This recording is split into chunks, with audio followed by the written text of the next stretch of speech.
Background में एकदम heavy beast या लियो फिल्म जैसा सस्पेंस म्यूजिक। दोस्तों, जब सिनेमा का कोई एक्टर राजनीति में आता है तो लोग कहते हैं कि वो नाम कमाने आया है। लेकिन क्या हो जब एक ऐसा सुपरस्टार जो हर फिल्म के लिए 100 से 150 करोड़ रुपए फीस लेता हो, जिसकी एक झलक पाने के लिए करोड़ों की भीड़ सड़कों पर उतर आती हो, वो अचानक अपने करियर के पीक पर सिनेमा को लात मार दे और राजनीति के अखाड़े में उतर जाए? जी हाँ, हम बात कर रहे हैं जोसेफ विजय चंद्रशेखर की, जिन्हें दुनिया थलपति विजय के नाम से जानती है। आज इस वीडियो में हम विजय की फिल्मों की बात नहीं करेंगे, बल्कि उस मास्टरमाइंड प्लान की बात करेंगे जिसने साउथ से लेकर दिल्ली तक की राजनीति में हड़कंप मचा दिया है। वीडियो को स्किप मत करना, क्योंकि आज थलपति का वो चेहरा आपके सामने आएगा जो आपने पहले कभी नहीं देखा। सीन 2, शुरुआत की नाकामी और वो एक टर्निंग पॉइंट। 2 से 5 मिनट, धीमा, इमोशनल और थोड़ा स्ट्रगलिंग म्यूजिक। आज थलपति विजय को देखकर लगता है कि उन्हें सब कुछ थाली में सजाकर मिला, क्योंकि उनके पिता ऐसे चंद्रशेखर एक बड़े डायरेक्टर थे। लेकिन सच इसके बिल्कुल उलट है। 18 साल की उम्र में जब विजय ने कदम रखा तो लोगों ने उनकी एक्टिंग, उनके लुक्स और उनकी आवाज का मजाक उड़ाया। आलोचकों ने कहा, ये लड़का कभी हीरो नहीं बन सकता। शुरुआती कई फिल्में फ्लॉप रही, लेकिन विजय के अंदर एक खामोश तूफान था। वो चुप रहे, मेहनत करते रहे, और फिर साल 1996 में एक फिल्म आई, पूवे उनक्कागा। इस फिल्म ने विजय को रातों रात स्टार बना दिया। इसके बाद विजय ने मुड़कर नहीं देखा। गिल्ली, पोकरी, थुप्पाकी और मर्सल जैसी ब्लॉकबस्टर फिल्मों के साथ वो तमिलनाडु के थलपति यानी कमांडर बन गए। रजनीकांत के बाद अगर किसी का स्टारडम बॉक्स ऑफिस पर तबाही मचाता है तो वो सिर्फ विजय हैं। सीन 3, सरकारों से सीधी टक्कर। 5 से 8 मिनट, तेज, एंग्री और पॉलिटिकल थ्रिलर म्यूजिक।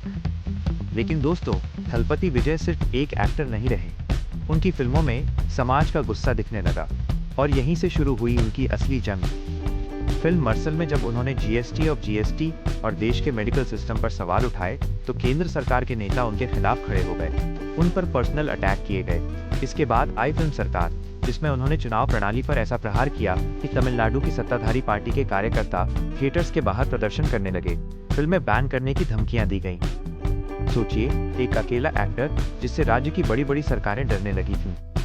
उनके घर पर इनकम टैक्स की रेड डाली गई, उन्हें परेशान करने की कोशिश की गई। लेकिन विजय झुके नहीं। उन्होंने अपनी फिल्मों के जरिए सीधे सीधे सत्ता को चुनौती दी। फैंस समझ चुके थे कि उनका थलपति अब सिर्फ पर्दे का हीरो नहीं रहा, वो हकीकत का लीडर बनने की तैयारी कर रहा है। सीन 4, तमिलगा वेत्री कड़गम और 2026 का मास्टर स्ट्रोक। 8 से 11 मिनट, एकदम तगड़ा, मोटिवेशनल और रोंगटे खड़े कर देने वाला म्यूजिक। और फिर आया वो साल जिसका सबको डर था और फैंस को इंतजार।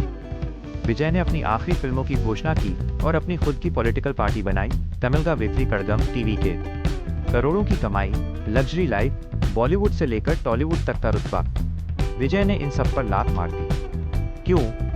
क्योंकि उनका मकसद सिर्फ पैसा कमाना नहीं था।